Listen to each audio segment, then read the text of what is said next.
Hello, I am Václav Novotný and welcome to the tutorial of energy sources and conversions.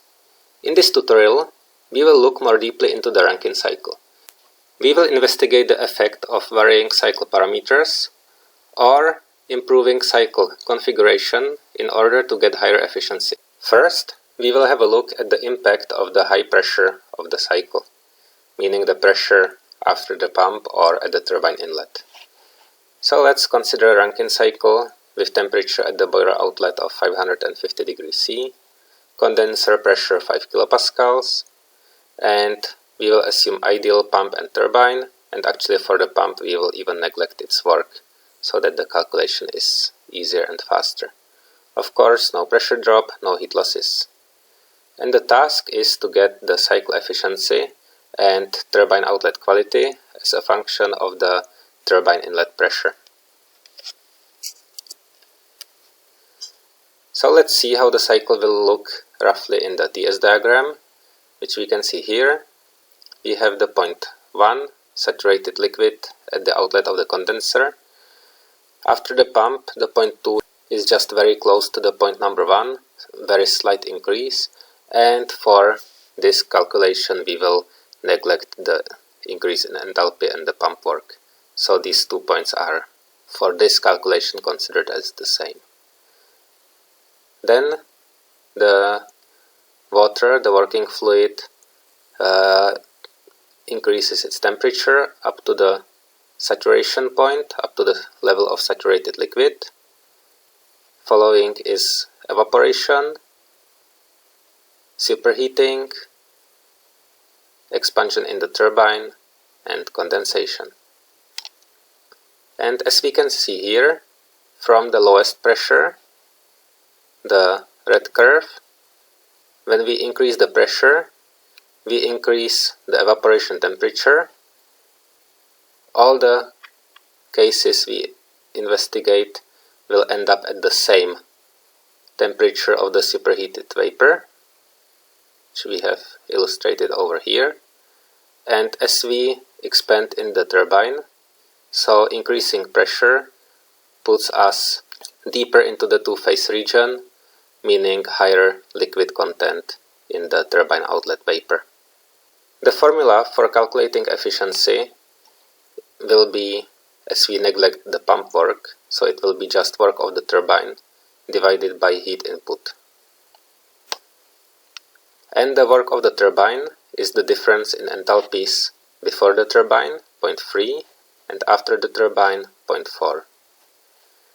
The heat input is difference in enthalpy H3 at the turbine inlet, and H1 or H2, the liquid after the pump, and as we neglect the pump, so it will be assumed to be the same as the enthalpy at the end of the condenser. So let's proceed with the calculation. We will use the enthalpy entropy diagram. You can find the link for a diagram like this also in the description of the video. We will get the values for 4 different pressure levels at the point 3, 5 to 20 megapascals. And here we have formula for the efficiency of the cycle, for which we will need 3 enthalpies, enthalpy 3, 4 and 1. Now, as we will see in a short while, for the enthalpy at point 1, we will also need some intermediate enthalpy at some given quality to get the enthalpy of the saturated liquid with the help of the enthalpy entropy diagram. So now let's find first the point number 3, point at the turbine inlet. So the temperature at the turbine inlet is 550 degrees C. So let's find isotherm showing 550. It is this one over here. If you see the full version of the diagram, so it's the one right under the number.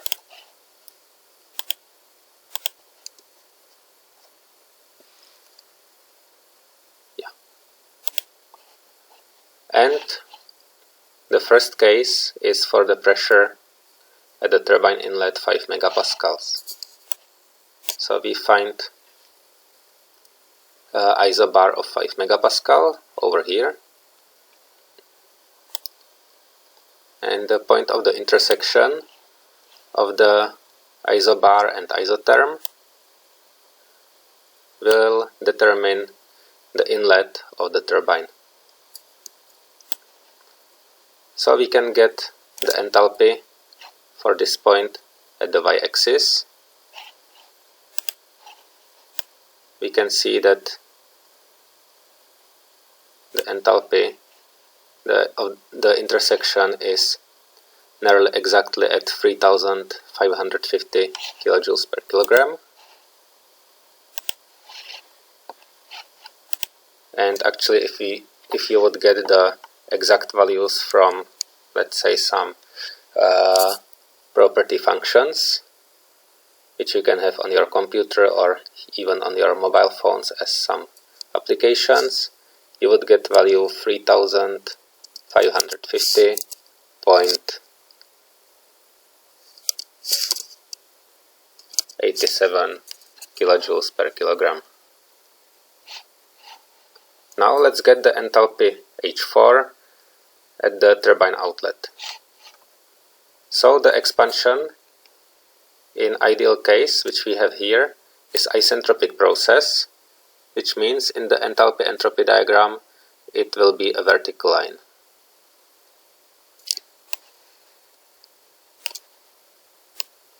So the expansion curve will go down, and the condensing pressure is 5 kilopascals. So here we have line of 4 kilopascals, here is 5.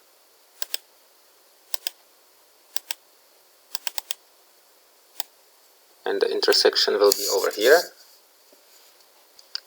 We can see what is the steam quality at the turbine outlet, which here we have 85%, here is 84%, so it's around that value.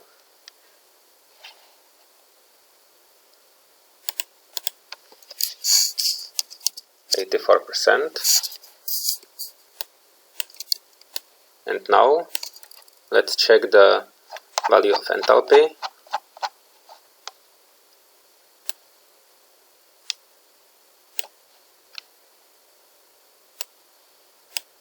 Over here it is approximately 2175 kilojoules per kilogram.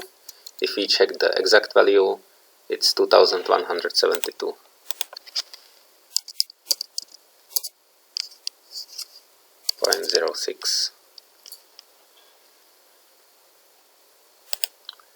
Now let's get the enthalpy H1, and for that we will need some intermediate enthalpy. So let's say enthalpy at the steam quality being, when we check the diagram,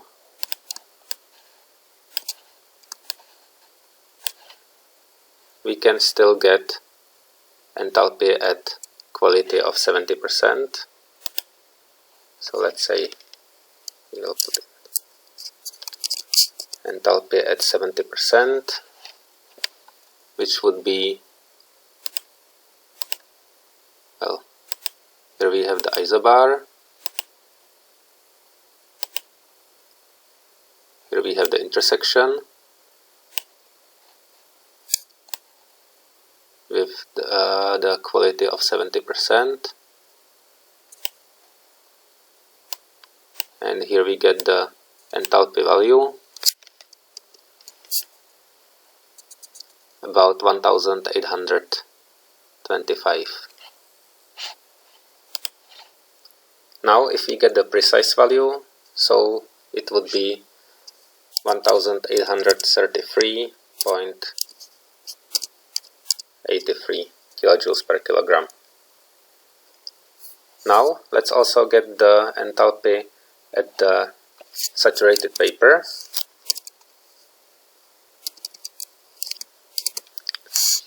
In order to get the inputs into this formula? Well, also we could calculate the difference between the saturated liquid and this point at the turbine outlet H4, and then then get it from that. But getting the value of saturated liquid from saturated vapor, we have higher span, higher range, and therefore better precision.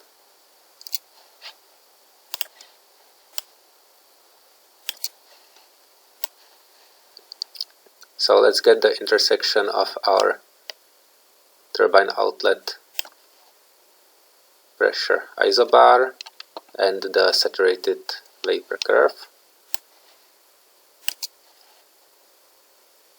And the enthalpy is almost precisely 2550. Well, actually slightly little bit over it. Yeah, and precise value says 2560.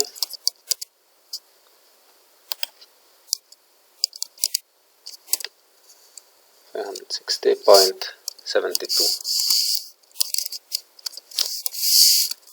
and the enthalpies are in units kilojoules per kilogram. So now we can use this formula. Enthalpy at the saturated vapor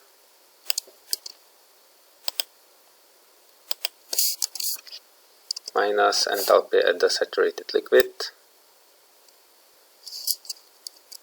divided by 1 minus 0.7.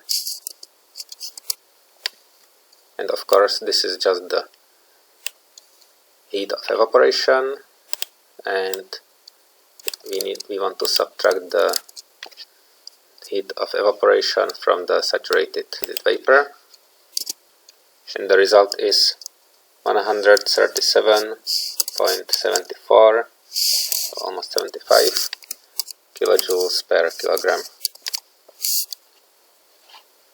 So we can put the value in here, 137.75. And now we have all the enthalpies, so we can get the efficiency of the cycle.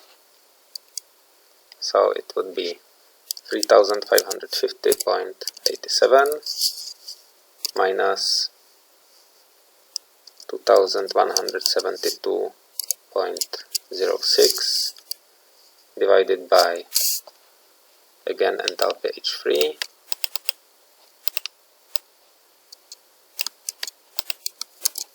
minus H1 137.75, and the result will be 0.404. So the efficiency is 40.4%. Now let's do the same thing for the second pressure level, 10 megapascals.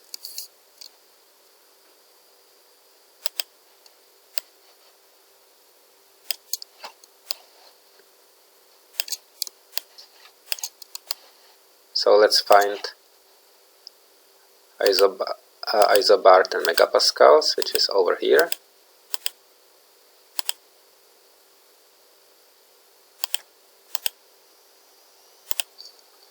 And the intersection with the isotherm of 550 degrees C is in here.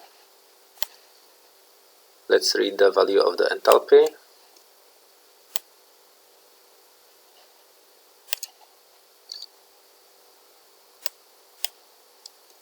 So the enthalpy H3 is right above 3500.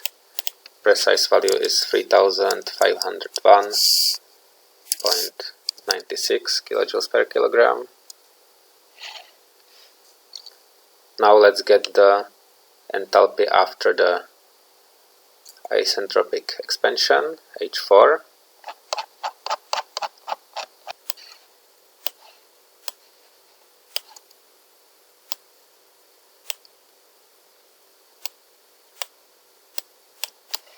So it is this point over here.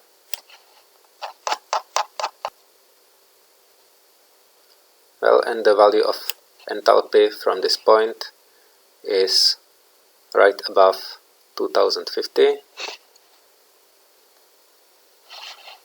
Precise value 2060.27 kilojoules per kilogram. Now we are at the same pressure, so the enthalpy H1 will stay the same. So we have all the free enthalpies. Let's check now also the steam quality at the turbine outlet. Here is 80%, 79, something right above 79, precise value 79.3. So 79%. And the efficiency of the cycle, if we run the numbers over here, would be 42.85%, so 42.9.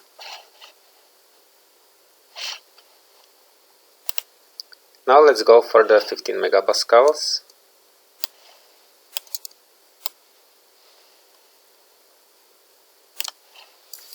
So here we had 10, 12, 14, 15 is here in the middle. Intersection with the isotherm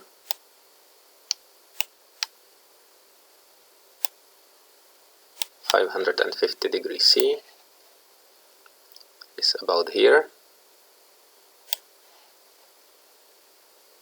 So we can see that as we move to the higher pressure with the same temperature, the enthalpy is actually starting to get lower, because the steam as we increase the pressure, is departing from the ideal gas behavior when the isotherm was almost horizontal line.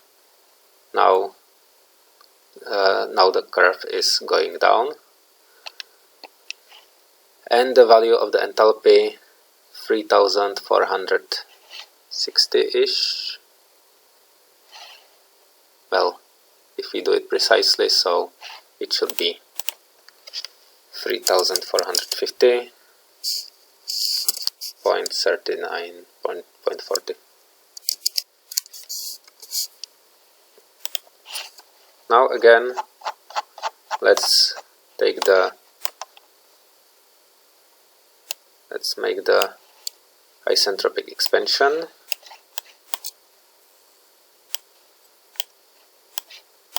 The expansion ends over here.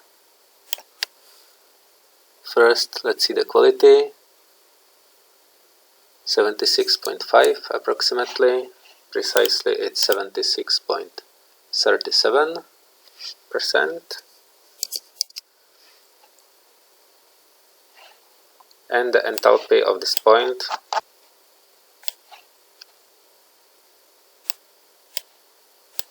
little bit below 2000 kilojoules per kilogram. Precisely it's 1988.22. Enthalpy of the saturated liquid at the same pressure stays the same. And running these numbers over here through this equation, we get the efficiency of 44.14%. So 44.1. And the last value, 20 megapascals.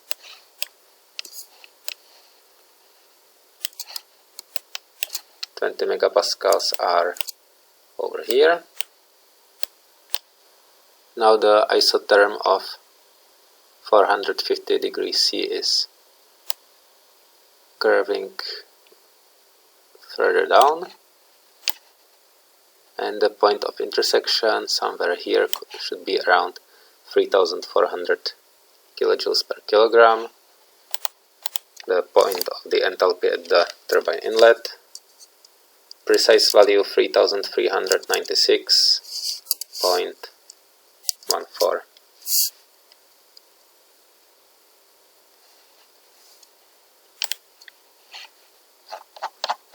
Isentropic expansion. Let's go vertically down.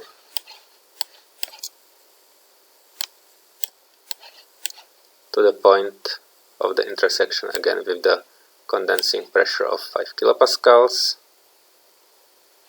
Now the steam quality is below 75%.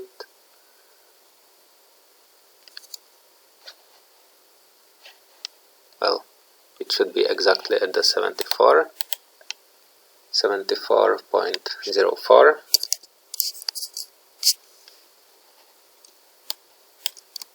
And the value of enthalpy for this point, something around 1930,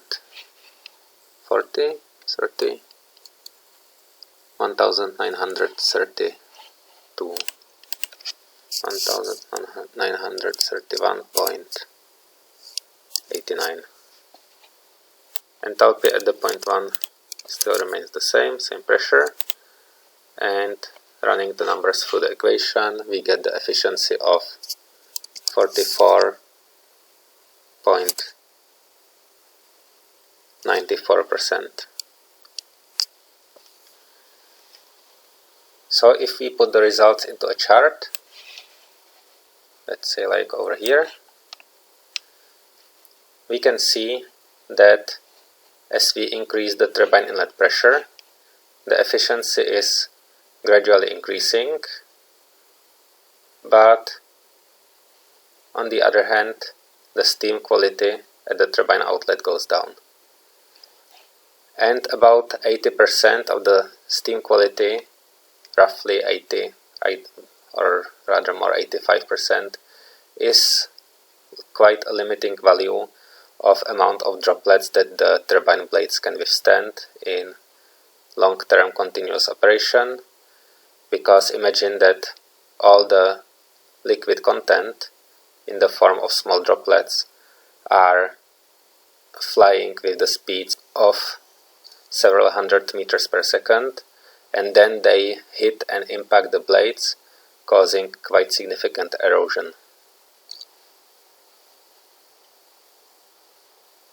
So every time in the real steam power plant, you have to somehow balance between the efficiency and the durability of the turbine, of the last blades of the last stage of the turbine. Now we will have a look at the impact of the low pressure of the cycle.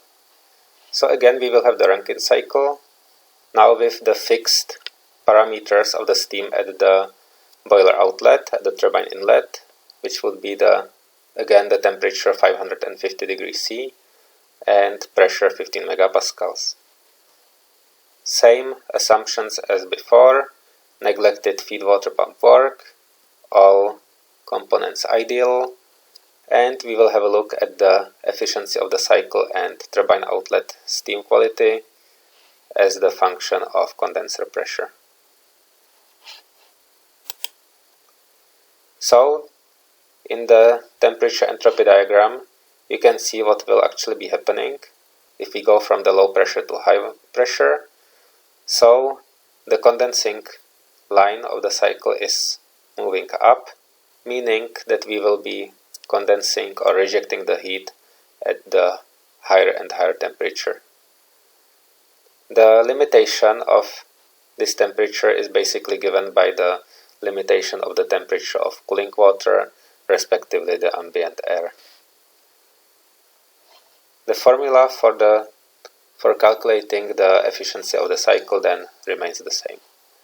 As you can see here also, we expect that increasing the turbine outlet pressure will apparently improve the turbine outlet steam quality. Okay, so now let's get the numbers. You might actually notice that the case for the 5 kilopascals can be taken from the previous solution, and that the starting point, or in this previous solution we can also see the starting point of the expansion, point number 3, which we already had in there. So let's just review how to get the point at the expansion. Start at the turbine inlet. So it was 550 degrees C, where here we can see the isotherm and the pressure of 15 bars, 150 bars, 15 megapascals, which is the isobar going over here, and the intersection over here, 3450 kilojoules per kilogram. Now the expansion from this point will be a vertical line,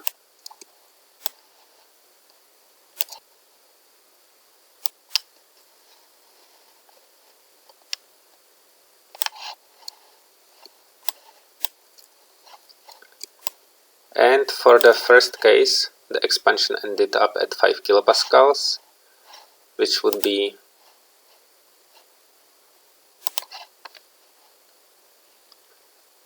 this line over here going further down. So the next point that we are looking for is at 10 kilopascals. It's the line over here.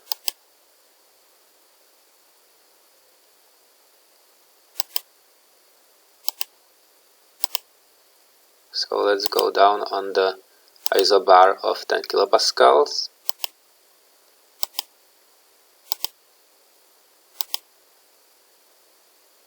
And find the intersection with the vertical line, the isentrope of the ideal expansion.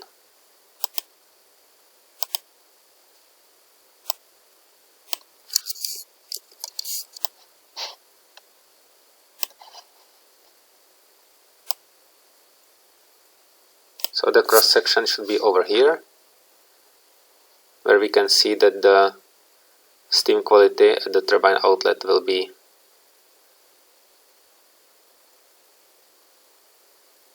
around, 80, 79, 78.5. Let's have a look at the precise values. 78.3%. So 78% steam quality. Yeah, as we are starting from the same point at the turbine inlet, so this value is same throughout, regardless of the condensing pressure. And now the enthalpy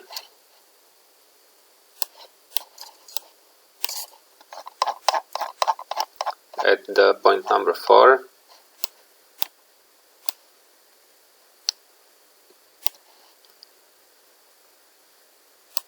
will be somewhere over here, which reads, if we have the precise values, 2065.30 kilojoules per kilogram. Now for the point number 1, enthalpy H1, we will again, as we are at different pressure, need to find it from the formula which we have over here.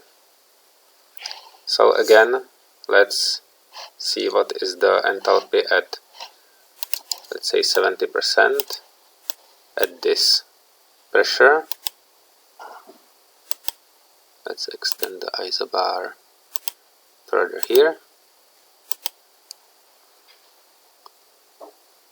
And intersection with the line of the constant quality at 70% gives us approximately 1870, something like that.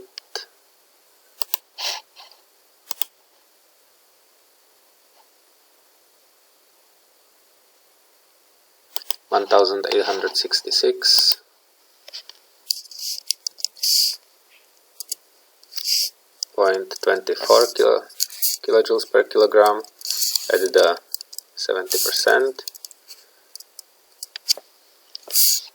and the enthalpy at the saturated vapor, well, it's over here,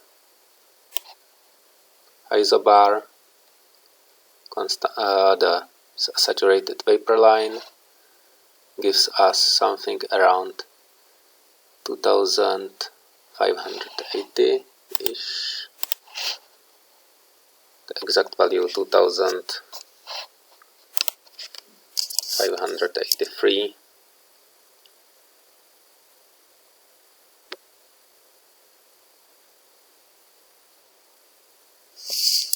.86 kilojoules per kilogram. So again, we would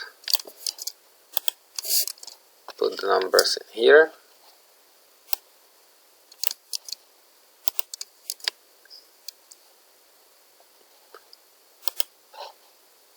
And we should get the enthalpy of the saturated liquid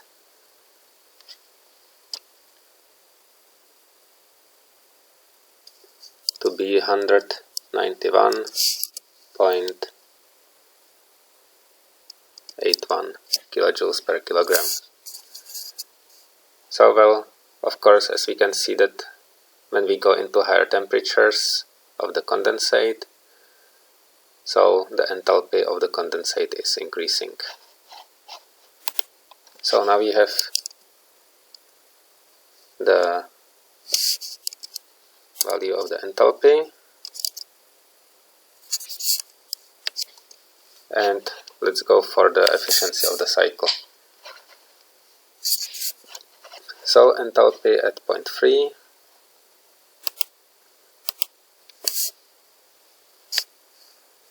(3,454) minus enthalpy at 0.4 at the turbine outlet, 2065,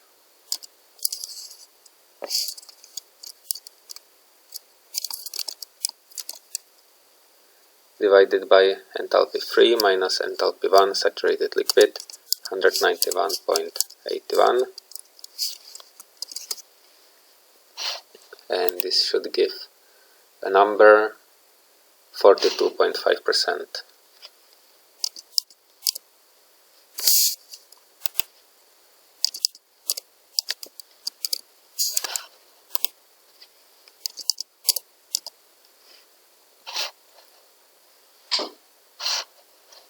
Now let's go for the next point at 15 kilopascals.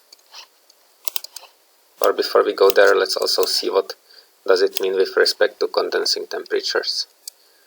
So at first 5 kilopascals, which were over here, gave the condensing temperature.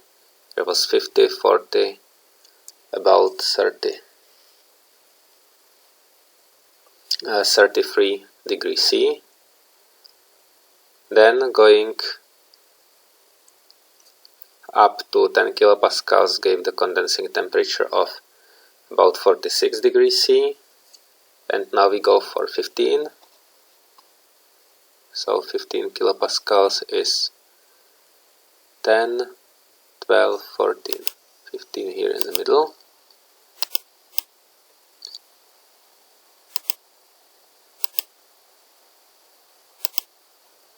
And we can see that the condensing temperature will be around 60, will be between 50 and 60, 54 degrees C. Okay, so let's continue on the isobar until we get a cross section with the isentrope for the expansion. And we can see that the expansion ends up a little bit higher, and the enthalpy for that would be around 2120, something like that. Enthalpy H4 is 2112.82 kilojoules per kilogram. Now again, for this point, we would need to get the enthalpy at point 1. Same procedure as here. Or also let's show how it would look like if we use just this point. Well, this point, just the x would not be 70%, but here it would be that roughly 80%, which is the outlet quality. And anyway, you should get the enthalpy of the saturated liquid as 225.94 kilojoules per kilogram. Then running the numbers of enthalpies through the formula in here, the efficiency from 15 kilopascals condensing pressure will be 41.4. 41.48, so 41.5%. And lastly, the 20 kilopascals. So again,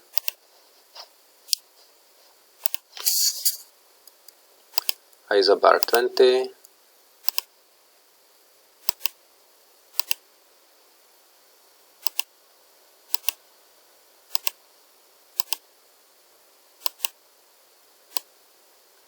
so it's the point over here. Should be right above 2150. The enthalpy at the point 4, well, precise value 2147.71.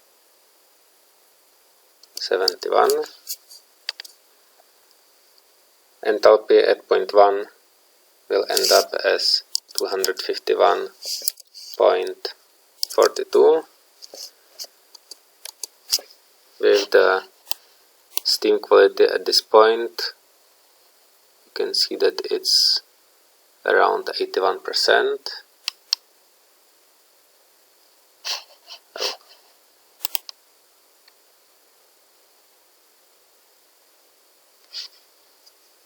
Rather closer to 80, but it's 80.4. Well, here above we had 79.5. So you can see that here the steam quality is not rising that much, and the efficiency of the cycle 40.7%, 40.722.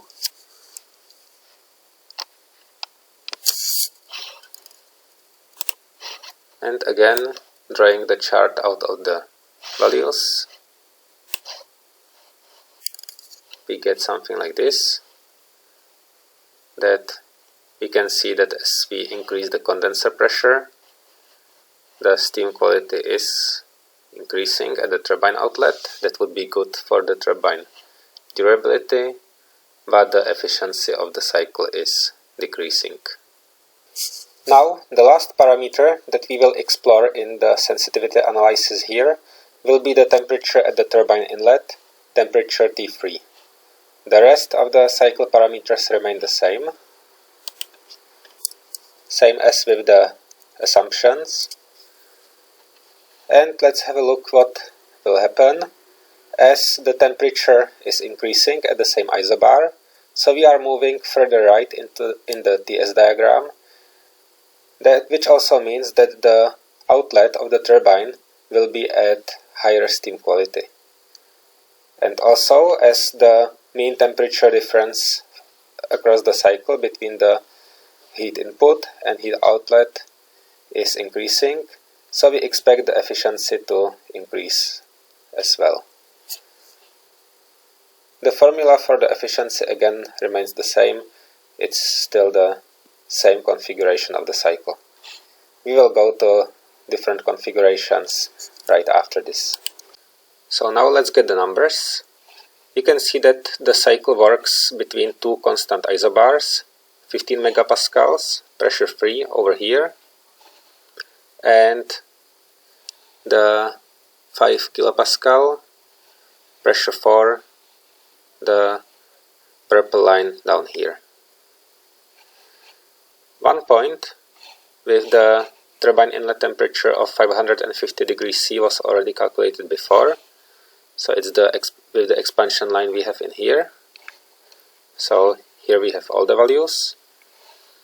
And actually when you see the diagram, the point number 1, end of the condenser, or for us approximately also outlet of the pump, will be the same regardless of the inlet temperature. What will be changing will be the points 3 and 4. So let's get to the first case of the turbine inlet temperature of 450 degrees C. So we can find the isotherm 450 degrees C, which is over here.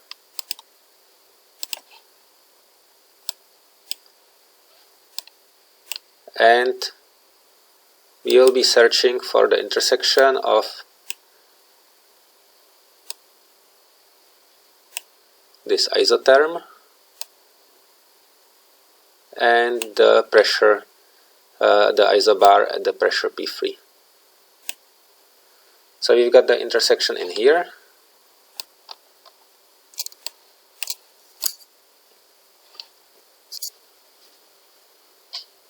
And now let's read the value of the enthalpy, which should be around 3150, or a little bit over that. The precise value will be 3157.91 kilojoules per kilogram. Now, from this point, the ideal expansion will be again the isentropic vertical line,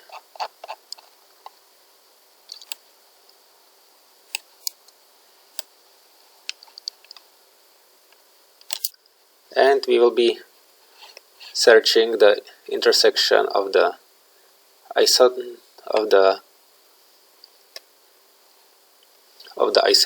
the vertical line, and the isobar P4, which is over here,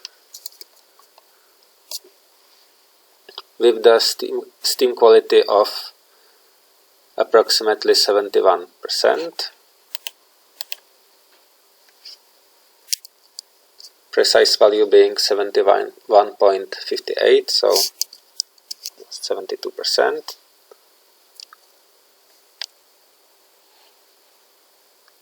Where we can see that we probably, if you work with your own diagram, so you can probably get better precision than here on the computer. And yeah, so about 71.5% the outlet quality, and the enthalpy being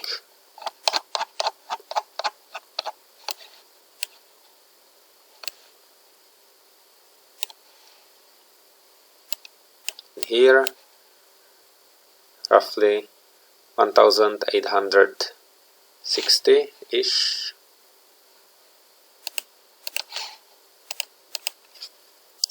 $1,872.06. So now we have all the three enthalpies, and we can get efficiency of the cycle at the lowest temperature, which will be 42.58%.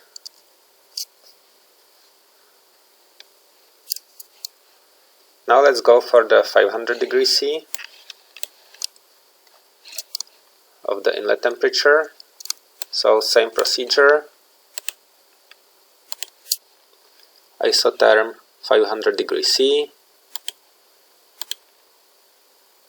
intersection of this isotherm and the isobar at the turbine inlet, enthalpy being in here, precise value 3310.78.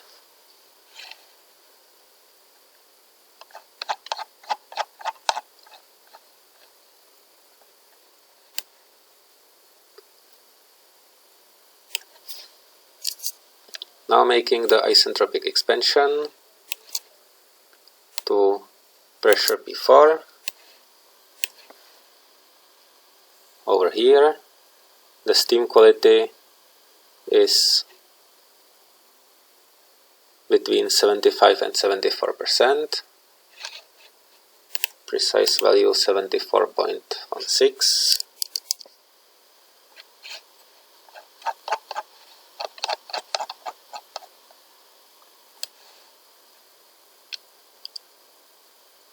And we can read the enthalpy after the expansion being in here with the precise value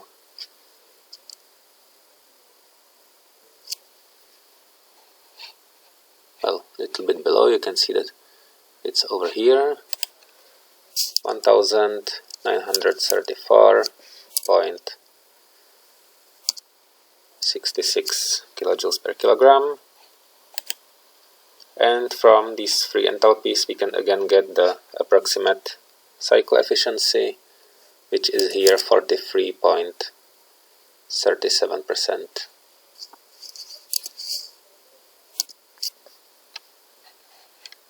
And the last value, 600 degrees C.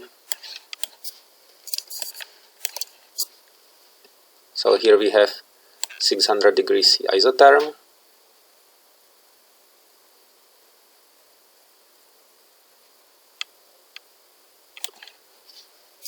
At the intersection with pressure P3, we read the enthalpy,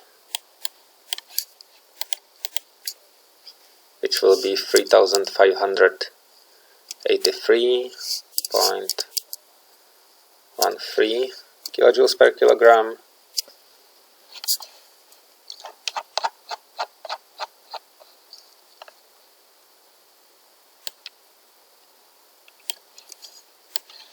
Now the vertical line for intersection of the isentropic of the isentrope with the pressure P4, determining the end of expansion, at the steam quality of about 88.5.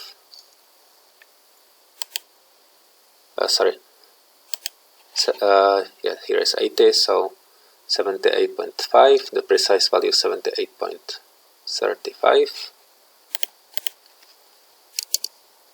78%.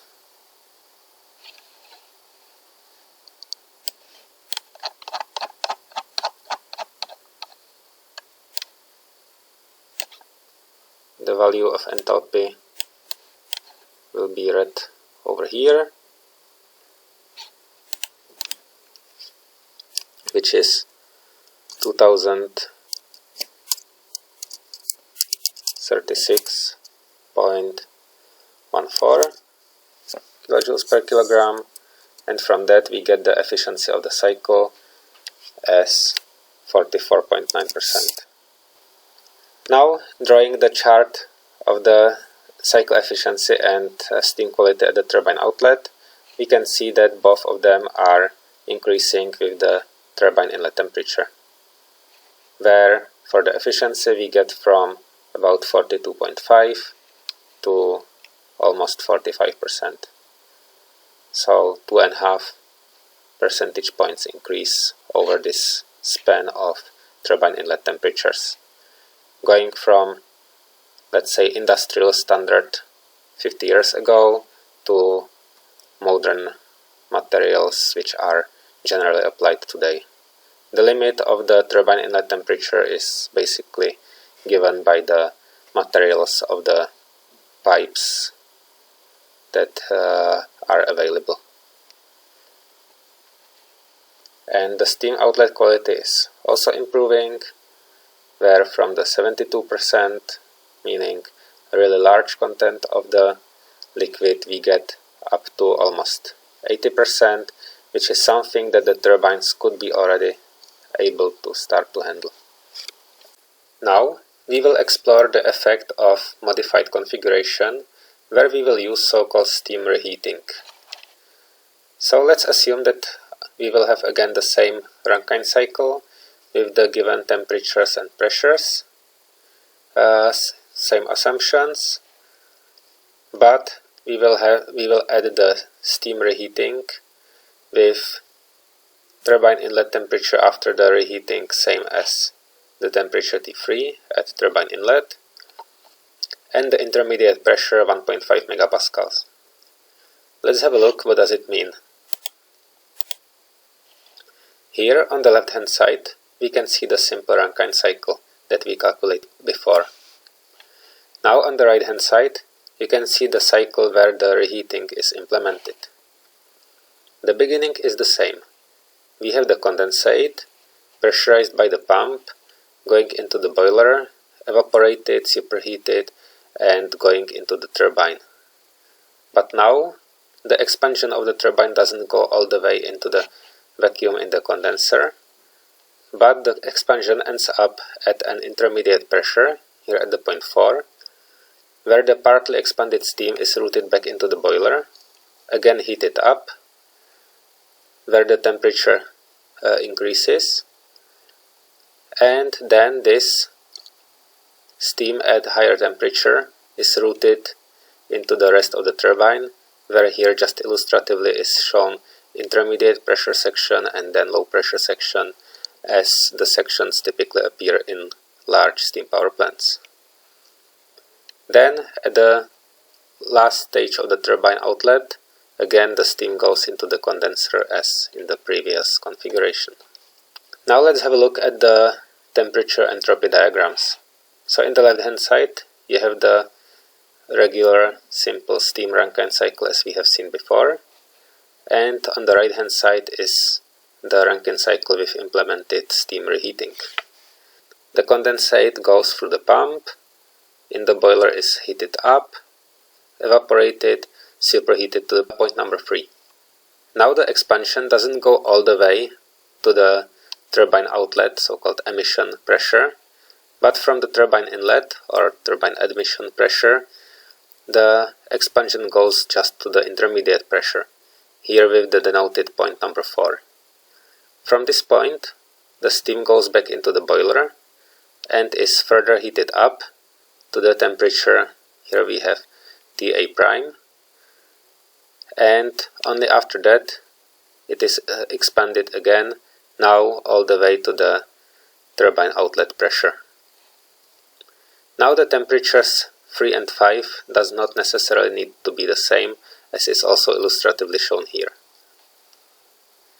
Typically, the difference in temperature might be given by the available temperature of the flue gas, or perhaps also by the material properties and allowance of the boiler construction, where typically you may actually see that the temperature after the reheating, here temperature 5, would be slightly, maybe 5 to 10 degrees Celsius higher than temperature at point 3.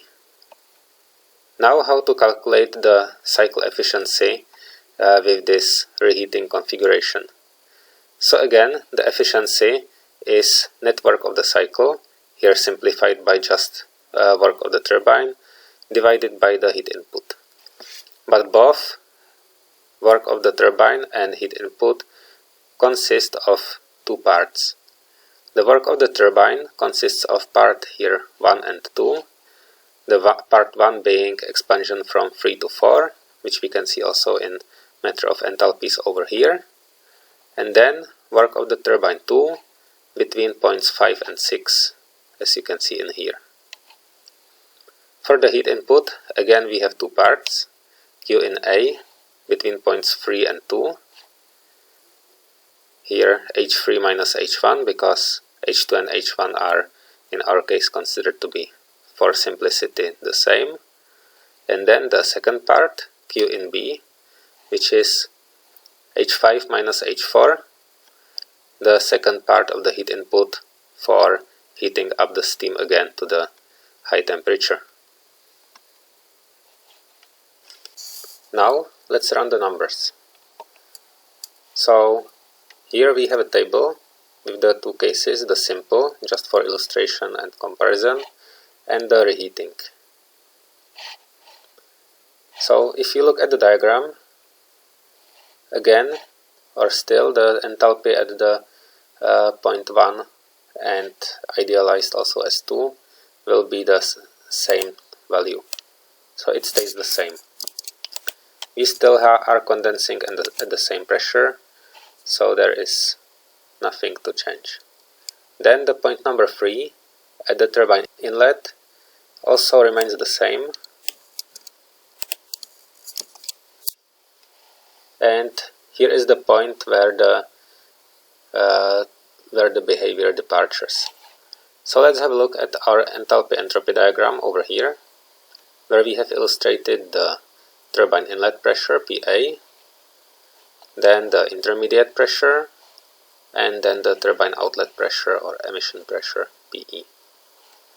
Also, I highlighted here the turbine inlet temperature, 550 degrees C, isotherm.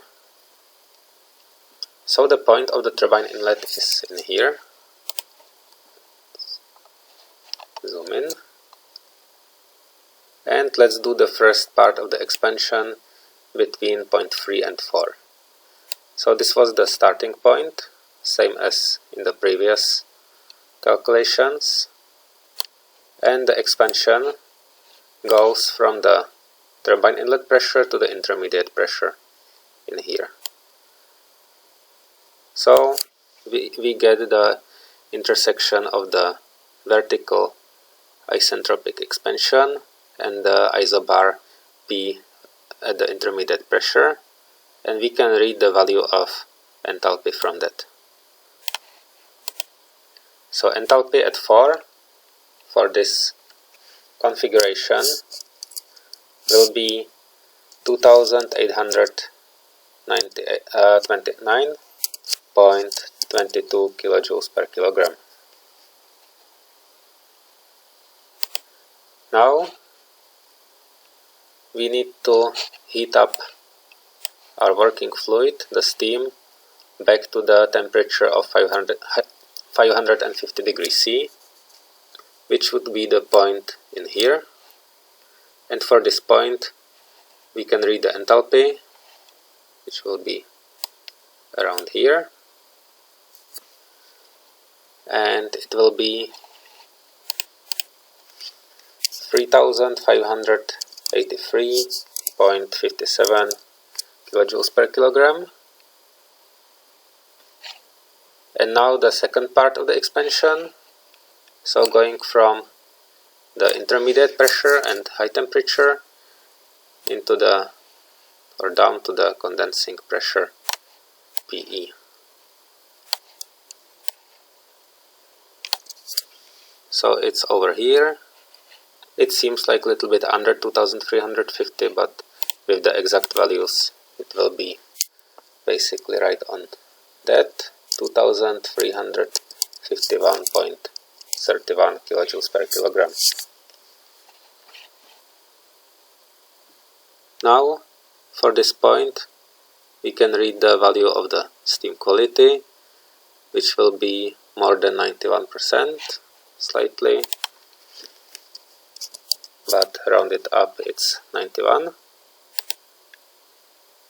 And we can do the numbers based on the formula in here to get the efficiency of the cycle, which will be 0.456, so almost 0.46%.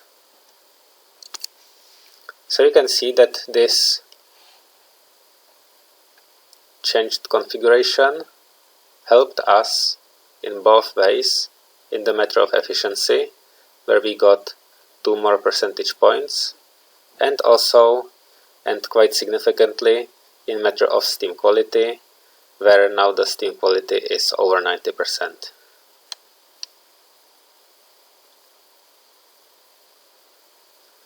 This reheating is especially important for higher turbine inlet pressures, like let's say 20 megapascals and more. And if you would go into even higher pressures, let's say about 25 to 30 megapascals, supercritical and ultra supercritical power plants, so there you might see even double reheating. The last modification of the Rankine cycle configuration that we will look at is regenerative feedwater heating. So again, we will consider the Rankine cycle as we had before, but now there will be one feedwater heater. And there we will have specified its outlet temperature being 105 degrees C. This feedwater heater will be fed by turbine bleed steam, and we will in a while see what does it mean. And also we have specified that it's so-called closed feedwater heater. We will talk a bit about closed and open ones also. And the task is, as it was also before, to see the impact of the feedwater heater on the efficiency and turbine outlet steam quality. So let's have a look at the diagram here on the left hand side, where we have the steam at the boiler outlet, point number 5, going to the turbine. The expansion in the turbine goes all the way into the outlet pressure, or turbine emission pressure, PE, but you may notice that in some intermediate pressure there is some steam extracted from the turbine and routed down into this heat exchanger. The rest of the steam that expands in the turbine goes into the condenser, condenses, and is pumped to another intermediate pressure over here, and goes into this heat exchanger. So now in this heat exchanger the extracted steam condenses, and by that it partly heats up the feedwater going over here.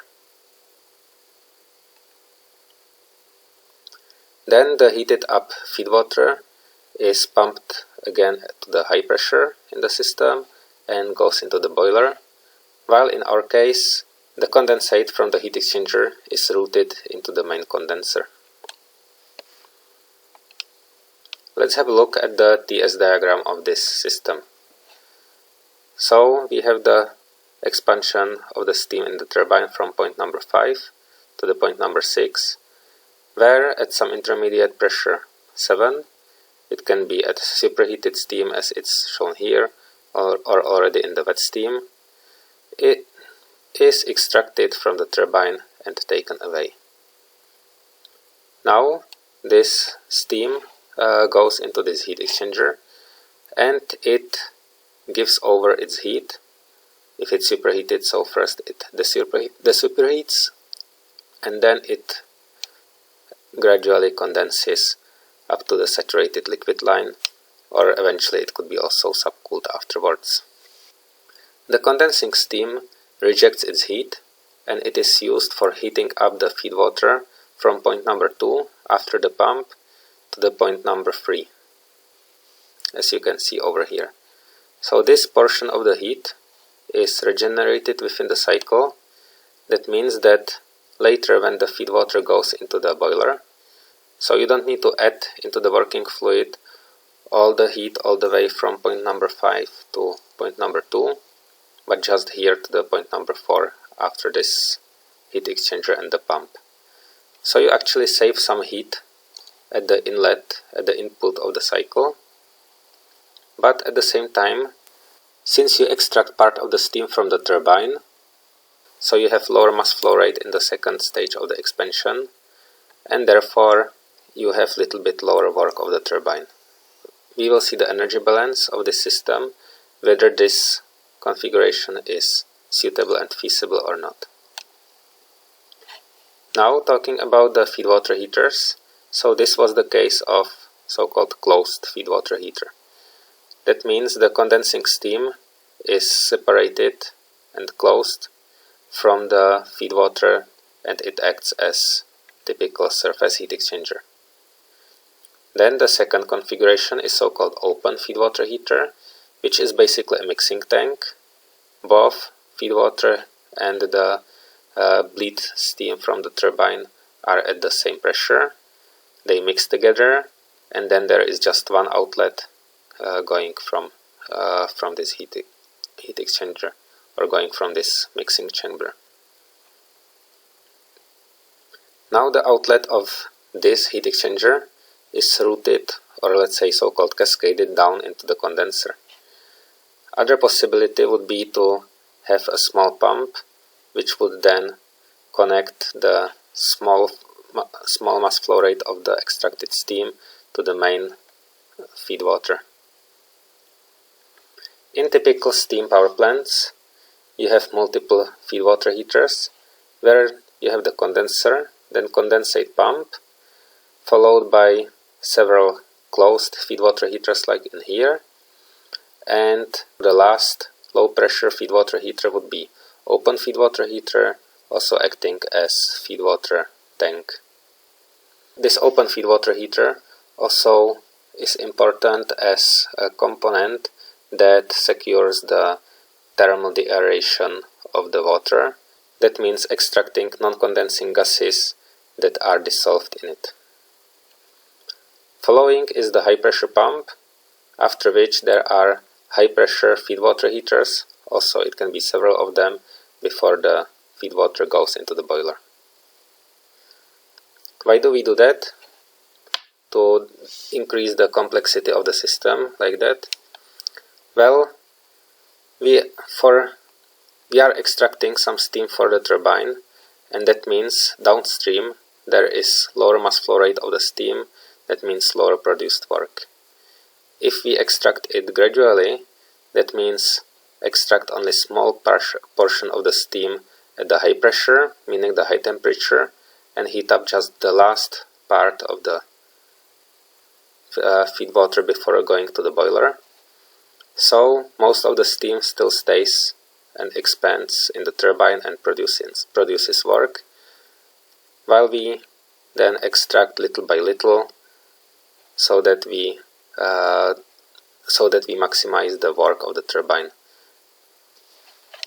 Now let's have a look at how to calculate such system and see how much it can improve our efficiency. So now let's see how to calculate this system. We will again use the enthalpy entropy diagram, the HS diagram over here on the right. And let's make a table with the nodes of our system and parameters as pressure, temperature, enthalpy, steam quality, and this relative mass flow rate. So first, what we had specified was the pressure at the point 1 in condenser, which was 5 kilopascals. The same pressure, so this is specified. The same pressure also is at the point 6, outlet of the turbine.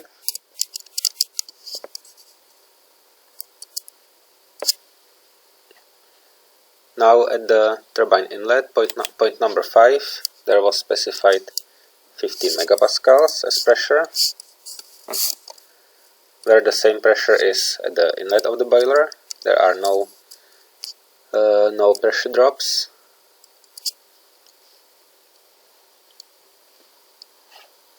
And for the pressure 2.3 and 7.8 we will talk a bit in a short while.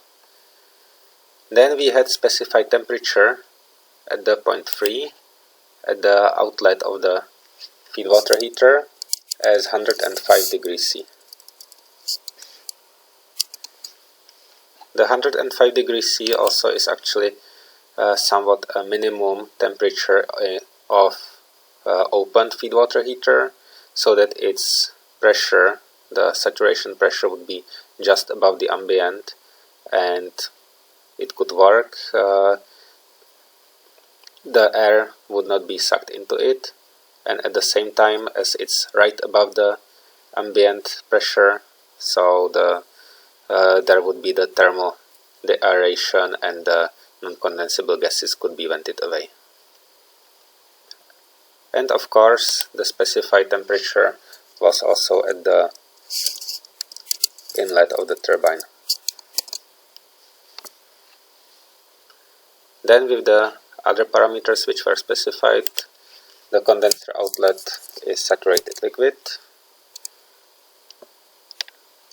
and we will also say that the point number 8, the outlet of the feed water heater of the bleeding steam condensate will be also at the point of saturated liquid.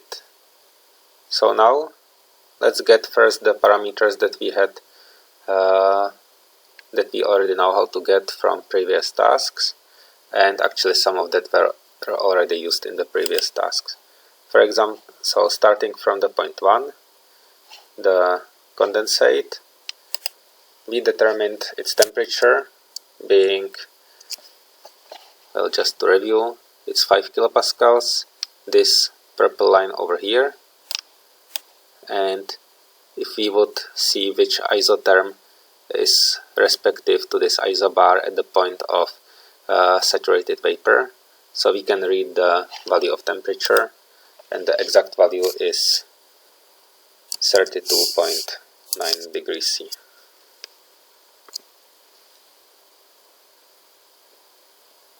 Then the enthalpy at the point 1 was also calculated based on the enthalpy of the saturated vapor and enthalpy of some specified steam quality, and by the knowledge that the enthalpy of the wet steam goes linearly with the steam quality, getting the value of heat of evaporation and subtracting it from saturated vapor, we got the saturated liquid, which was 137.75 kilojoules per kilogram. Now the point number 2, after the pump, well, we neglected the change in enthalpy or eventually also temperature at the pump, so let's consider it to be the same regardless of the pressure. The steam quality does not make any sense at that point. Now before we get to the point number 3, let's have a look at the last one, point number 8, because we specified that there is 0 minimum temperature difference, the same temperature as was in point number 3. This outlet of the heat exchanger, it needs to be also at the point number 8. In order to have a clear idea of how the process works, you can see the temperature heat transfer diagram on the right hand side of the screen. So the temperature here is also 105 degrees C, and at this point we have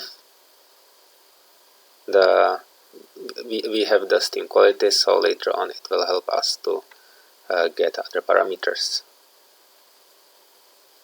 In the previous problem we also determined the enthalpy at the turbine inlet, which was 3450.40 kilojoules per kilogram, and the enthalpy at the point number 6 at the turbine outlet, condensing pressure 5 kilopascals.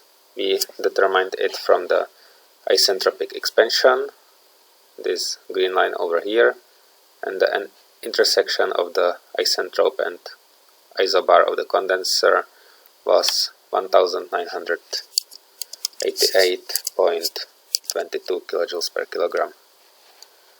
And the condensing temperature is of course the same as before and after the condenser, since we don't have any pressure drop and single component working fluid. So that's what we have from before, and now let's go to our calculation. So I talked about this point number 8, where we have the temperature and we have the quality. So we can actually get this value from our diagram. So just let's find the isotherm of 105 degrees C. So here we have the isotherm 100 degrees C. It will be this one. And 105 degrees C would be between this one and the next one, which is over here. So something like this. And the cross section with the saturated vapor line would be somewhere in here. So let's get the value of the pressure at this point. So follow the isobar up to the point where we have its legend. And you can see here we have 0.1 megapascals, 1 bar, around 1 atmosphere. And as I said, this value should be right above that, and it is about 0.11. If we get the exact value, so it would be 0.121 megapascals. So that's the pressure at the point 8, and we have 0 pressure drop, so the same pressure would be also at the point 7. And now, for simplicity of our calculation, let's also say that this would be the pressure at the point 2 and 3. It would be important in the case of open feed water heater, which would be mixing chamber, but here in our case it basically does not matter as long as the pressure is higher than this value, so that the feed water would remain as a liquid and would not start to boil. Enthalpy at the point 8 and similarly in point 3 will be enthalpy at the given pressure or temperature, and for which it would be at the saturation point, saturated liquid. From the enthalpy entropy diagram, we get the value of the saturated vapor. We just got it in here. And the value of the saturated vapor at this pressure is, as we can see, above 2680 kilojoules per kilogram. So enthalpy for x equals 0 at temperature being 105 degrees C. Sorry, x equals 1 for 105 degrees C.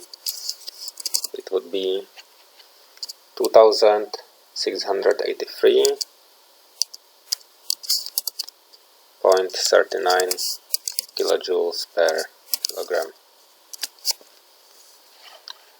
Now we will need to get enthalpy at some specified quality at this pressure. So let's follow the isobar or also isotherm down into the two-phase.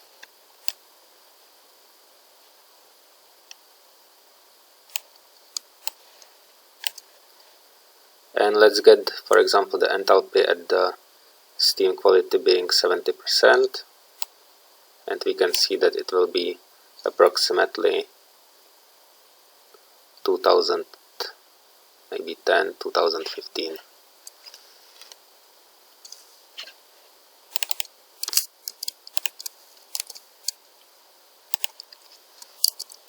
So enthalpy at steam quality 70%.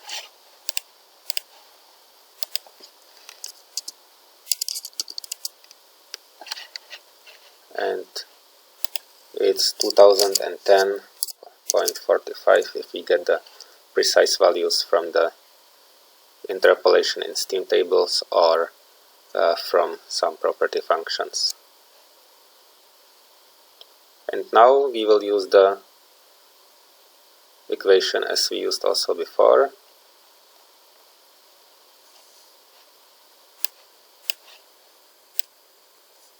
So the enthalpy will be the enthalpy of the saturated vapor minus enthalpy of the saturated vapor minus enthalpy at the specified quality.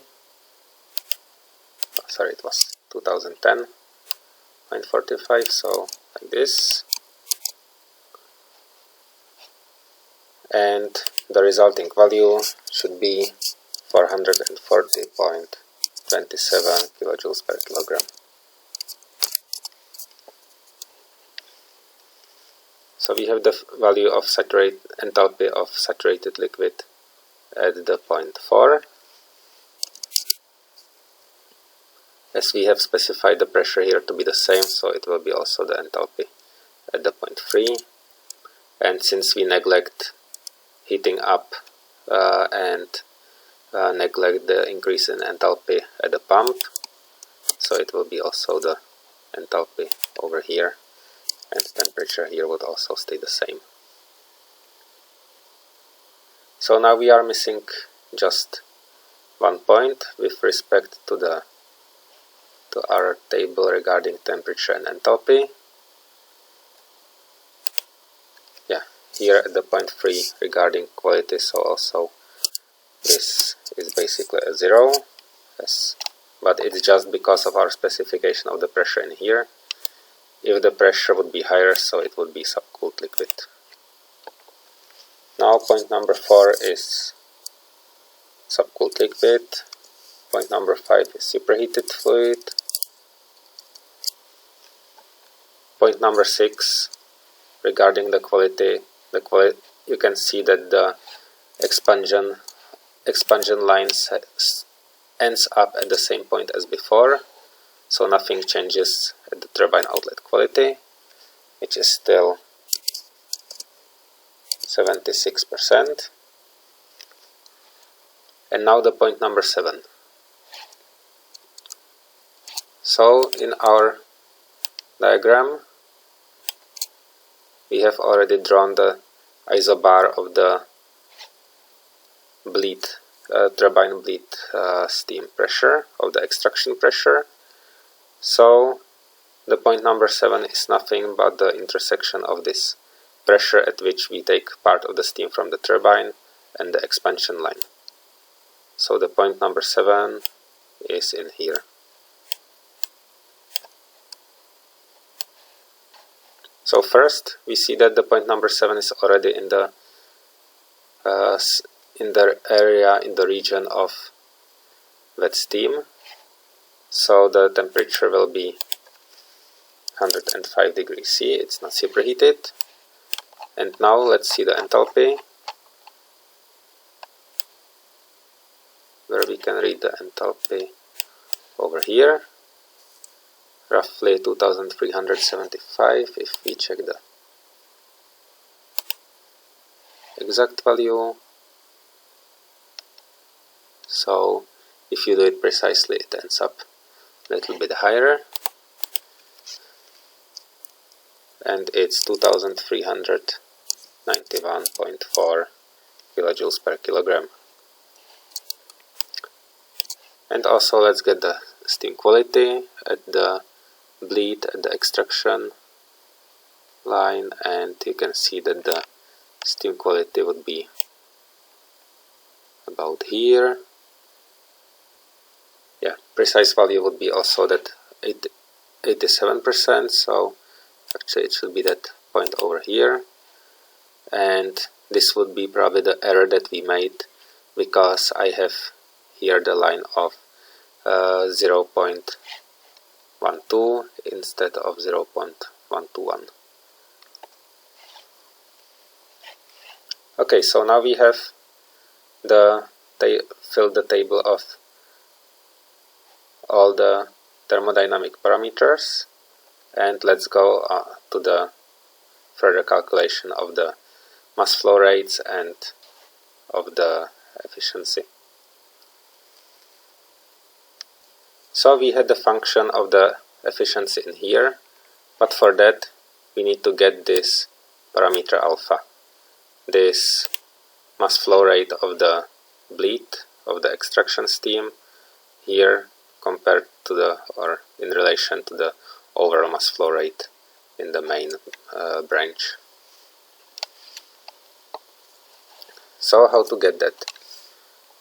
Well, we have this heat exchanger over here, and for the heat exchanger where there are no heat losses and steady state, it needs to be valid that the heat transferred on the one side of the heat exchanger, which would be between points 2 to 3,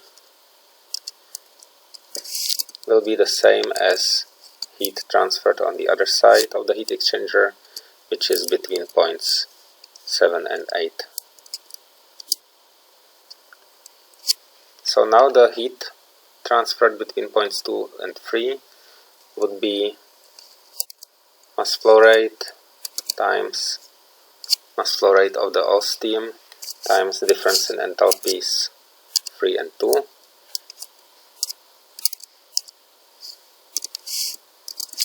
While the heat transferred on this side would be this mass flow rate of the bleed steam, MB,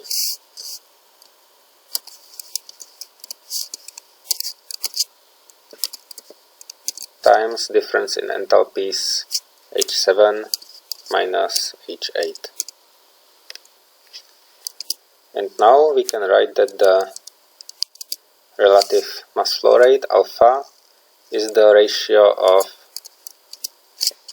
the mass flow rate of the bleed to the overall mass flow rate,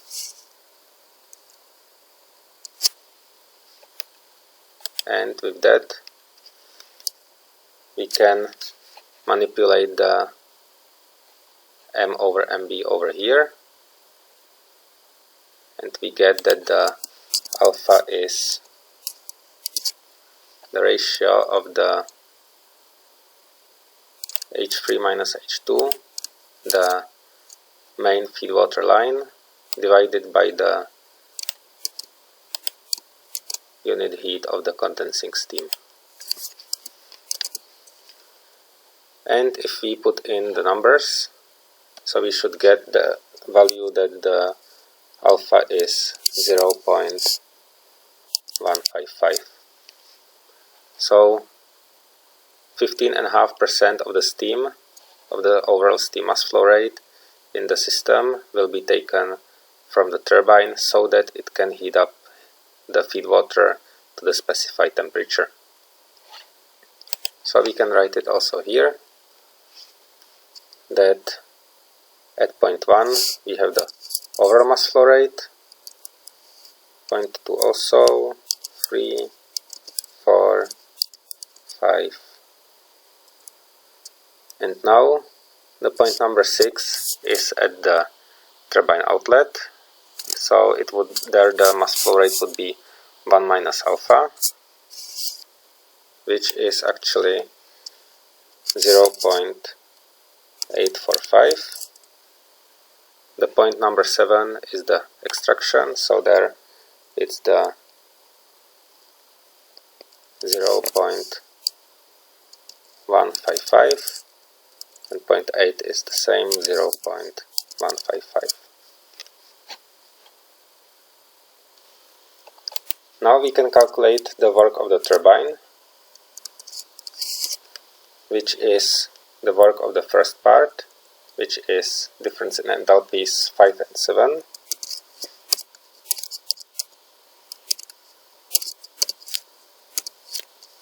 And then the second part, where is the mass flow rate is lower, 1 minus alpha, multiplied by difference in enthalpies 7 and 6. So if we run these numbers, we get that the work of the turbine should be 1399.66 kilojoules per kilogram. Now the heat input takes place in the boiler. Mass flow rate is the unity, so the unit heat input is the difference between enthalpies H5 and H4, which is 3010.12 kilojoules per kilogram.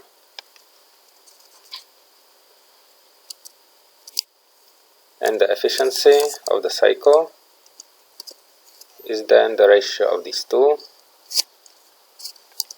work of the turbine divided by heat input,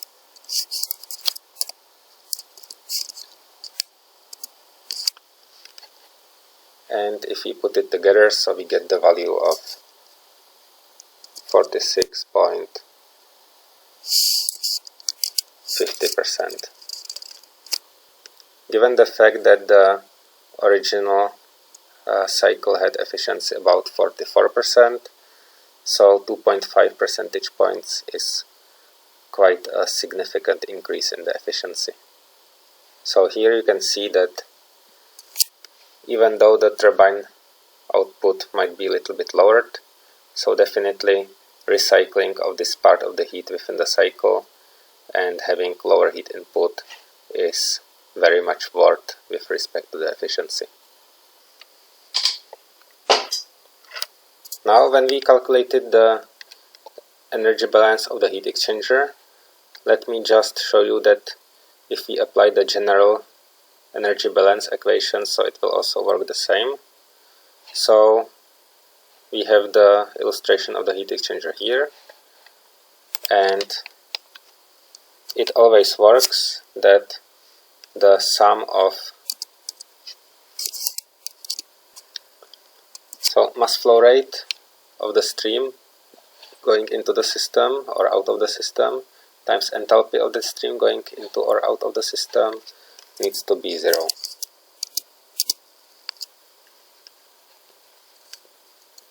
So this will be valid for basically any, again, since we are using mass flow rate times enthalpy, so any isobaric process or also adiabatic. So in this case it will be mass flow rate of the point 2 times enthalpy at the point 2 plus the second input, mass flow rate 7 times enthalpy 7, and now the outlets, mass flow rate at the point 3 times enthalpy at the point 3 minus mass flow rate 8 times enthalpy 8, and this needs to be equal to 0. So now, since some mass flow rates are the same, so mass flow rate of the two is unity, so it's 1, and mass flow rate of the 3 is the same, or we can take it out, and mass flow rate of the 7 and 8 are same, and that's the mass flow rate of the turbine bleed steam, the relative one, which is actually the alpha. So we can write it like this.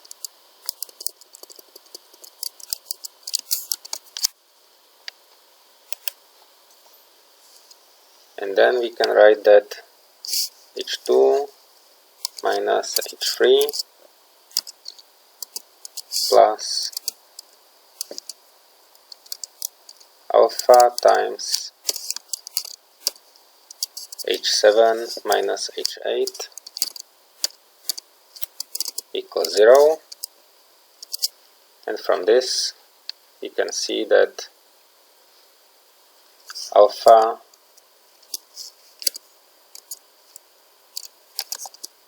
is the ratio of H3 minus H2 divided by H7 minus H8. And you can see that this is the same as we had in here. H3, H2, H7, H8.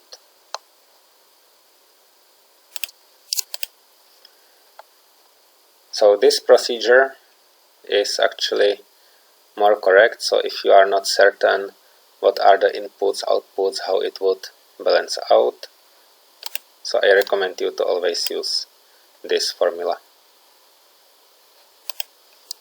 Okay, so that's it for the tutorial on Rankine cycle, its sensitivity analysis and configurations for higher efficiency and better parameters. And see you at the next tutorials.